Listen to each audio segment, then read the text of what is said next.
There are a few supplements I think pretty much everyone should take if they want to be able to live well into their 80s and 90s. Today we're going to talk about one of them. If you're not taking creatine every day yet, you're missing out on an opportunity to live a higher performance life. You're listening to the Health Courage Collective podcast, episode 247. You should take creatine. Welcome to the Health Courage Collective podcast, the show for women who want to be in the minority of people who feel healthy, strong, and more alive in their 70s, 80s, and beyond, and know that the most crucial time to shift their probabilities is right now, the years right around the time of menopause. Being in the know gets you elite level care and results without the elite price tag. I'm so happy you're here. Hi, my friend, and welcome to today's episode. I hope you've had a great week. How's your tranquility? Have you trained it in a way that changed the physical structure of your brain? It happens, but not in a week. It takes a while, but it's so worth it, both to upgrade your brain for later and because it makes your life more enjoyable right now. Today, we're going to talk about a supplement I want you to take and why. But first, let's talk about Spetsnaz. Have you heard of them? I hadn't before today, but I love the name. The Spetsnaz were a group of elite Soviet Special Forces soldiers started in the 50s and continuing till today. In the 60s, 70s, and 80s, when every villain on every movie and TV show was a Soviet, the Spetsnaz trainers were revolutionizing physical training, what we would call sports science today, but not back then. They did functional training before that was a term that existed, but as you might imagine, it wasn't quite like going to your local bougie CrossFit box. Their training was absolutely brutal, working till their bodies collapsed, doing crazy dangerous things blindfolded, freezing, or while part of them was on fire. Inhumane, but also innovative and pretty cutting edge. A lot of what the Soviets invented, like plyometrics and kettlebell drills, is still used today, as are some of the chemicals they experimented with to create the perfect human specimen. The Soviets had some of the most disciplined and scientifically informed practices for physical training back then. They were way ahead of their time. Author James Piriat explains, not with coaches with clipboards, but with communist state-funded performance engineers with a single goal, to manufacture the best soldier in the world. The Soviet system was undeniably effective at producing extremely strong men using a combination of brutal training, harmful doping methods, and questionable supplements, one of which was an unstudied substance discovered by a French organic chemist named Michel Chervoul in 1832, and that substance is what I'm going to try to talk you into taking today.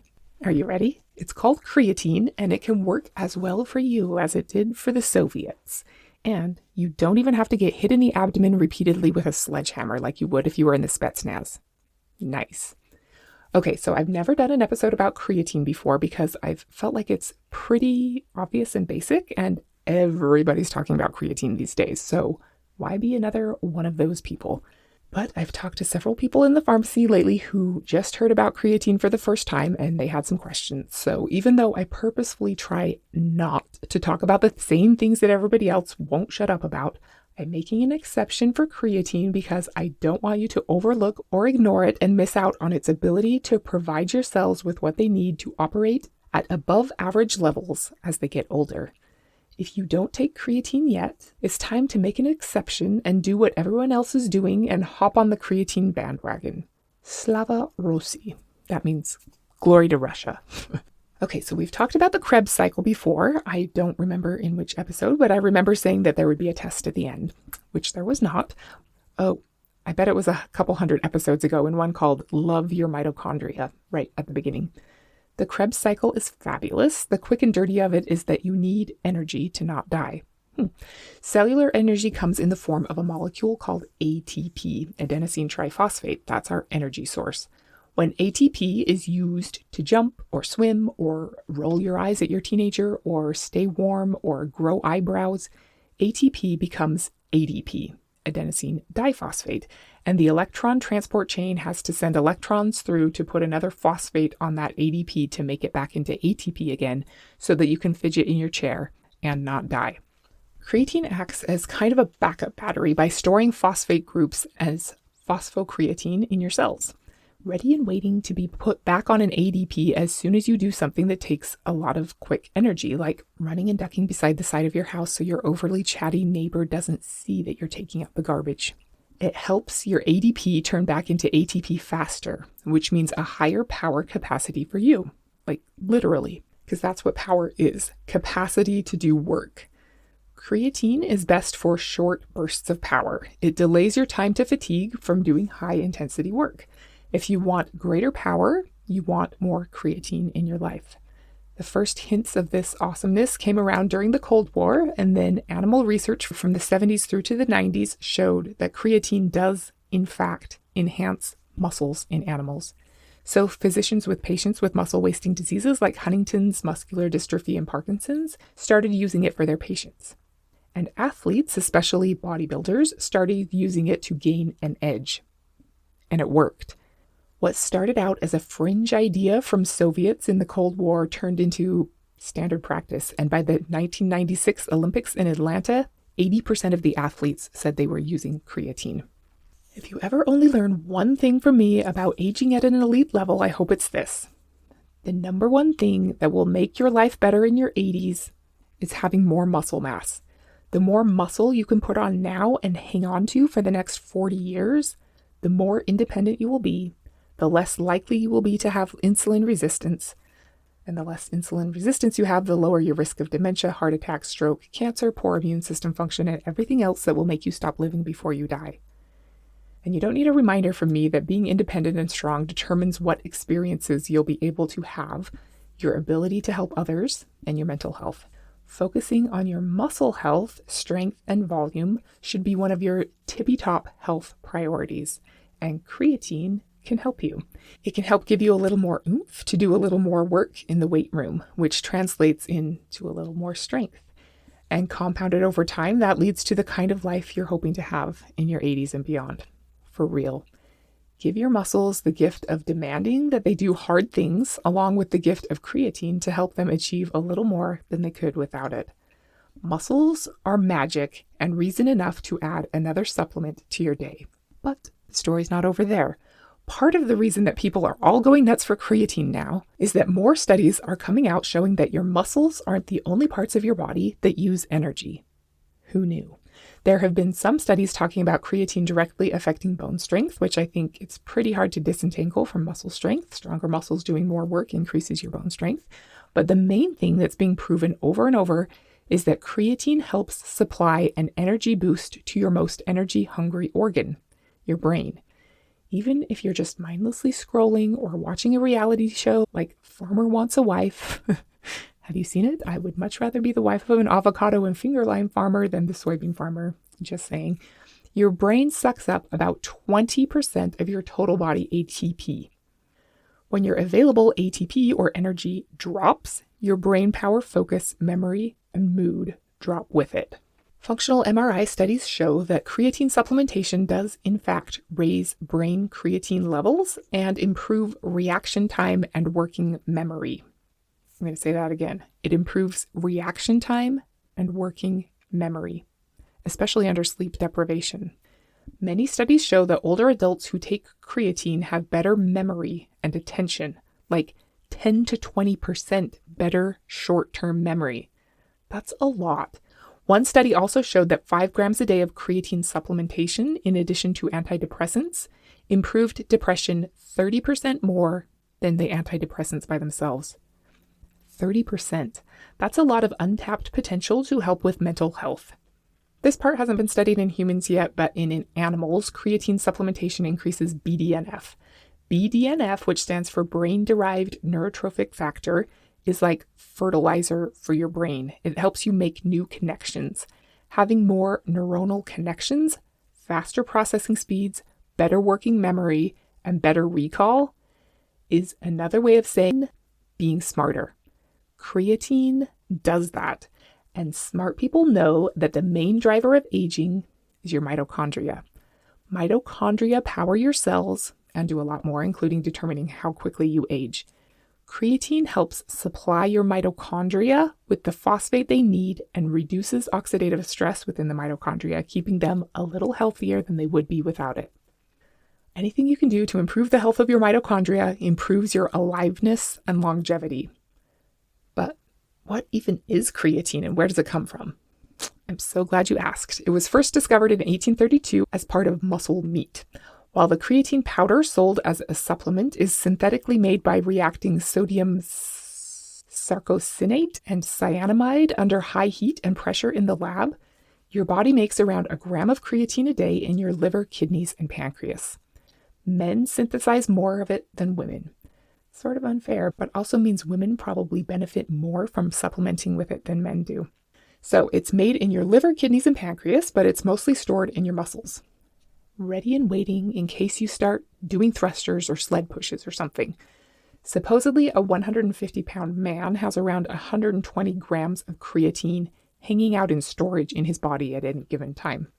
A woman would have a little bit less, and every time you eat meat, you eat a little bit of creatine. 1 pound of beef has about 1 to 2 grams of creatine. 1 pound of herring has 5 grams of creatine. Maybe this is why my Viking ancestors were so strong. Although eating a whole pound of herring sounds absolutely horrific. That would be so much. My Swedish mom would always have pickled herring as part of the things to have with your Christmas Eve dinner, and it smelled revolting. But pound for pound, it has a lot of creatine. If, like me, you're not really up for eating a pound of herring every day, then good news, there's a better option. More accurately, if, like me, you'd rather die than have to eat any herring, good news, there's a better way. And it's not just eating 3 pounds of beef a day, although that would be better in my opinion. So based on the research from our Soviet buddies and the knowledge gleaned by other bodybuilding type people around the world, the consensus of everyone since the 90s has been that taking about 5 grams of creatine per day is the optimal dose. There's some loading dose nonsense that you don't have to worry about. Just be aware that 5 grams per day is the typical dose. And if you're not taking creatine regularly yet, that's where I think you should start. 5 grams a day. There has been some new research lately, part of the resurgence of creatine's popularity, saying that 10 grams per day or even up to 20 grams per day is even better, specifically for the non-muscle benefits. The theory about why is that your muscles preferentially gobble up creatine and use it for energy production to be able to move around in space, and only when your muscles are saturated with as much creatine as they could possibly dream of, then there's more creatine left over to fuel the energy demands of your brain and mitochondria elsewhere in your body. A lot of the cognitive brain power enhancing benefit studies were on doses of more than 5 grams per day. So if you decide to start taking creatine, which I hope you do, maybe after a few months of 5 grams a day, you might want to go up to 10 grams a day. 20 is a lot, but I'm not saying it's bad for you because I don't think it is. It's just a lot. Okay, so how do you go about taking creatine? You probably know that it comes as a powder. It's not just a pill like most supplements. It'll come in a plastic tub with a little 5-gram scoop inside, and you'll add a scoop of powder to water or any beverage of your choice, and then drink it, obviously.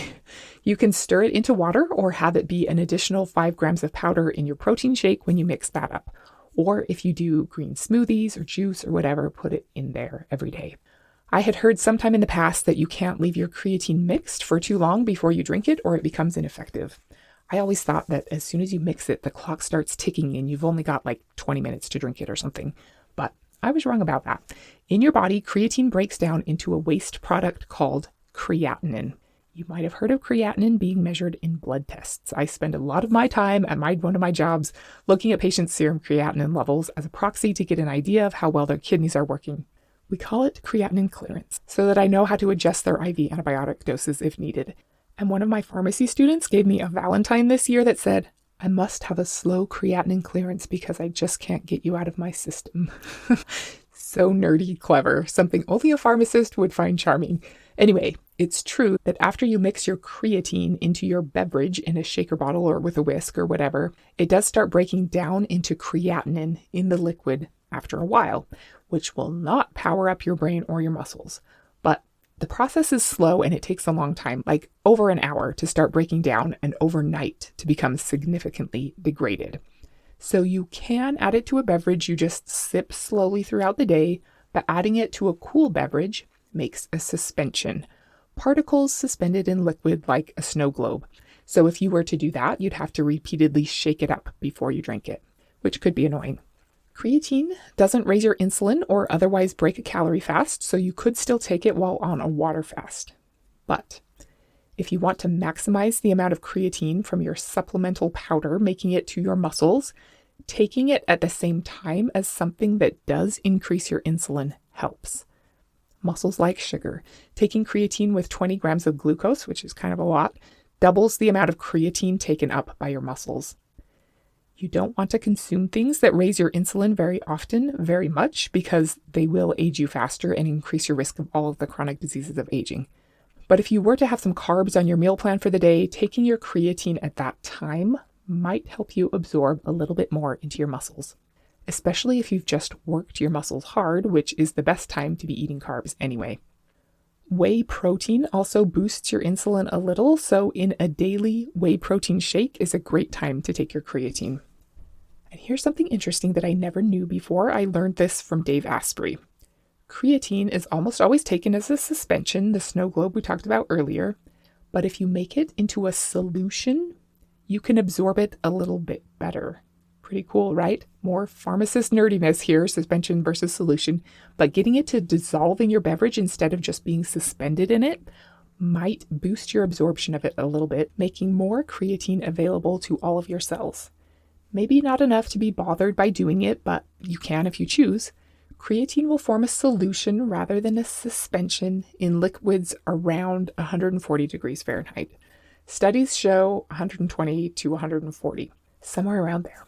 Coffee straight out of a coffee maker is usually around 175 degrees, which could possibly be problematic, but the studies that I looked through said creatine doesn't fully denature until it's over 207 degrees.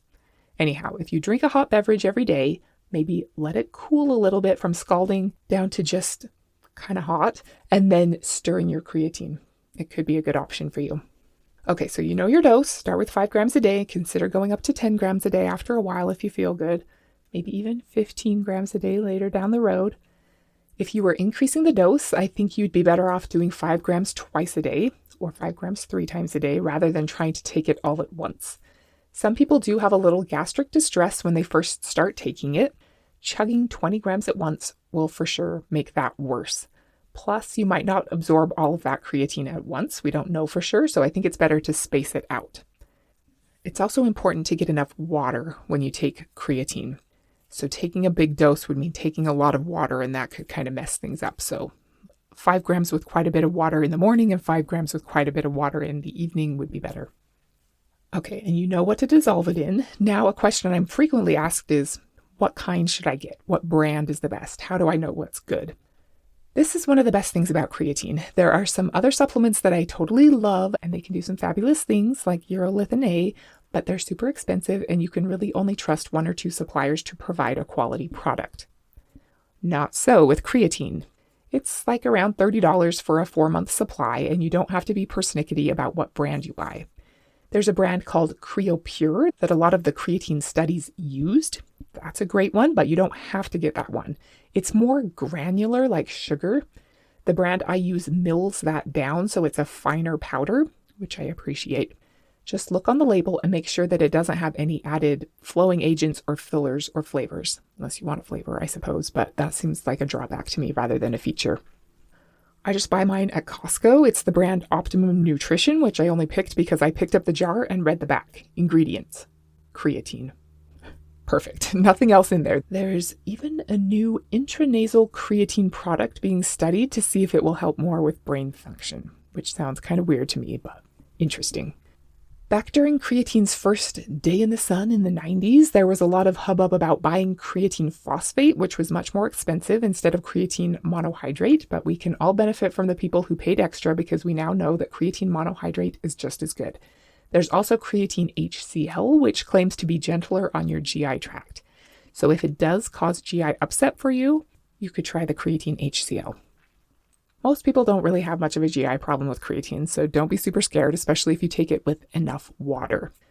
There's also a newcomer called creatine GAA. The GAA stands for guanidinoacetic acid, which is the natural immediate precursor to creatine in the body. It's what's made in your liver, kidneys, and pancreas to eventually be converted into creatine. It does seem like creatine GAA does boost tissue levels of creatine more than regular creatine monohydrate. It's up to you if you want to spend more or just take a little extra creatine monohydrate or try dissolving it rather than suspending it. A few other creatine tips. Creatine will make your body weight go up when you first start taking it because it pulls more water into your muscle cells and other cells. So don't be shocked about that. It evens out over time and it really is just water. The increased cell volume of muscle cells sends growth signals to mTOR to help your muscles increase in size as they get used. Having better hydrated cells throughout your whole body is a good thing. Hydrated cells are better able to resist chemical and heat stress, so it would be a good idea to make sure you get a little bit of electrolytes with your water, just in general, but especially when doing things that make you sweat and when taking creatine, and especially when taking creatine while doing things that make you sweat.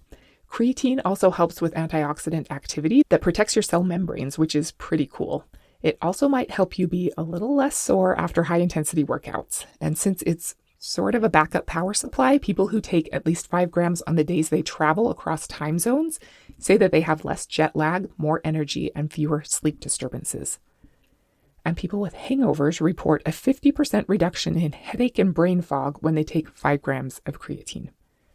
Sometimes when you supplement a substance that your body makes anyway, like corticosteroids, you downregulate your body's innate production of that chemical because your body senses that you have enough, so you stop manufacturing it in your own cells. But rest assured that that doesn't happen with creatine. It doesn't just float around in your bloodstream, tripping creatine sensors, which I don't think even exist. It gets inside your cells to provide backup power to mitochondria, and taking creatine doesn't reduce your own production of creatine in your liver, kidneys, and pancreas. The safety of creatine as a supplement has been extensively studied for 3 decades now. It's probably the most studied supplement, and the results are completely conclusive that it is safe at 5 grams a day. The 10 gram per day dose doesn't have as many studies, but no problems were ever reported there either. The main side effect, which isn't super common, is some GI distress like stomachache, stomach cramps, and nausea. Not super common, and it can be relieved by starting with a lower dose and taking it at the time of a meal with enough water. There's also a lot of hubbub around creatine causing kidney problems, which it doesn't do, but there are still warnings about not taking it if you have pre-existing kidney problems. You need to be careful about everything if your kidney function is impaired, but there have been multiple studies in people with kidney disease showing that creatine doesn't make it worse. Since it does cause water retention, it could cause a theoretical problem for people who are on diuretics for major diseases like heart or kidney failure. Creatine can also make serum creatinine blood levels go up, which is fine except for that it looks bad to the person reading your blood test. Or it's possible that they'll think the increased creatinine is fine because it happens with creatine supplementation, but actually something else could be going on with your kidneys that could get missed. So that is something to take into consideration if you have kidney problems. There was a study in the August 2025 edition of the American Journal of Transplantation showing that a living kidney donor who started taking creatine had no decreased kidney function. Actually, her renal function improved a tiny bit after she started taking it. Whew. Are you sick of hearing about creatine yet? I am, but I still love it. I hope you feel a little smarter now than you did before you hit play on this episode. Creatine is on my list of supplements I think almost everyone should take, along with magnesium, high-quality fish oil, and probably vitamins D and K2. Most people also probably need some trace minerals, and there are a few other supplements I really love, but I think those 6 are my sacrosanct supplements for surviving in our modern world. Thank you so much for being here today. You are wonderful. I know your attention is valuable, and I appreciate that you spend it on ensuring you'll be operating at a high level for many decades to come. Next week, we're going to talk about cheat days. Until then, supplement like a Soviet soldier and don't be normal. Thank you so much for tuning into the Health Courage Collective podcast. I am truly honored that you have paid me the enormous compliment of your time and attention. I would be so grateful if you would share this podcast with someone you know and subscribe so you never miss an episode. This podcast is for entertainment and information purposes only. Statements and views on this podcast are not medical advice. This podcast, including Christina Hackett and producers, disclaim responsibility for any possible adverse events by use of information contained herein. If you think you have a medical problem, consult a licensed physician.